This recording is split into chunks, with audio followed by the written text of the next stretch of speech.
Welcome to AHT times channel friends. ఈరోజు మీ అందరికీ ఈ వీడియోలో ఇప్పుడే వచ్చినటువంటి ఒక బ్రేకింగ్ న్యూస్ అప్డేట్ గురించి చెప్పడానికే ఈ యొక్క వీడియో అనేది చేయడం అయితే జరుగుతుందండి. సో ఆ బ్రేకింగ్ న్యూస్ అప్డేట్ ఏంటంటే మన యొక్క తెలంగాణ రాష్ట్ర వ్యాప్తంగా రేషన్ కార్డులపై అయితే సీఎం రేవంత్ రెడ్డి గారు అయితే శుభవార్త ప్రకటించారండి.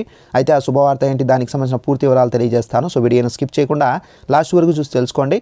అలాగే ఒక చిన్న రిక్వెస్ట్, ఈ వీడియో నచ్చినట్లయితే లైక్ చేసుకుని మన ఛానల్ సబ్స్క్రైబ్ చేసుకుని ఫాలో అవుతండి. మన యొక్క తెలంగాణ రాష్ట్ర పథకాలకు సంబంధించి ప్రతి ఒక్కటి తెలియజేస్తుంటాను. అయితే దీనికి సంబంధించి ఇప్పుడే మనకు ఒక నోటిఫికేషన్ అయితే వచ్చిందండి.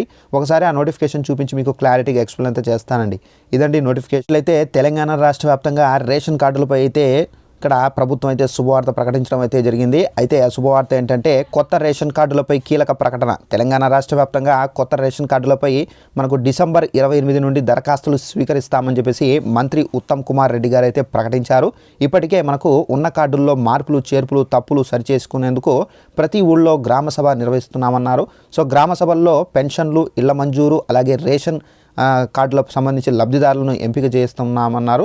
సో అక్కడ అటు రేషన్ బియ్యం పక్కదారి పడకుండా చర్యలు అయితే తీసుకోవాలని చెప్పేసి ఉత్తమ్ కుమార్ గారు అయితే అధికారులను అయితే ఆదేశించారు. సో ఫ్రెండ్స్ చూశారు కదా, మన యొక్క తెలంగాణ రాష్ట్ర వ్యాప్తంగా కొత్తగా ఎవరైనా మ్యారేజ్ చేసుకున్న వాళ్ళకి సో రేషన్ కార్డులు ఇంకా చేయించుకున్న వారు ఉంటే కనుక సో తప్పనిసరిగా డిసెంబర్ 28వ తారీఖు నుండి సో మనకు వెబ్సైట్ అనేది ఓపెన్ చేస్తారండి. సో ఓపెన్ చేసిన వెంటనే మీరు ఈ రేషన్ కార్డులకు సంబంధించి అప్లై చేసుకోవచ్చు.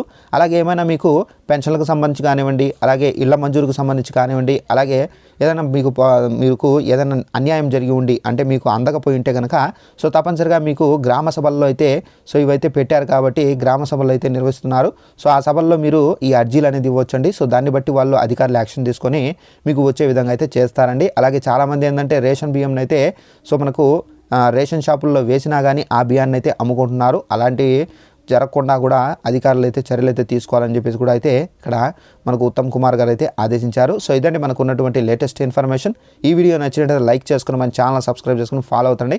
మన యొక్క తెలంగాణ రాష్ట్రానికి సంబంధించి ప్రతి చిన్న ఇన్ఫర్మేషన్ తెలియజేస్తుంటాను. Thanks for watching this video. All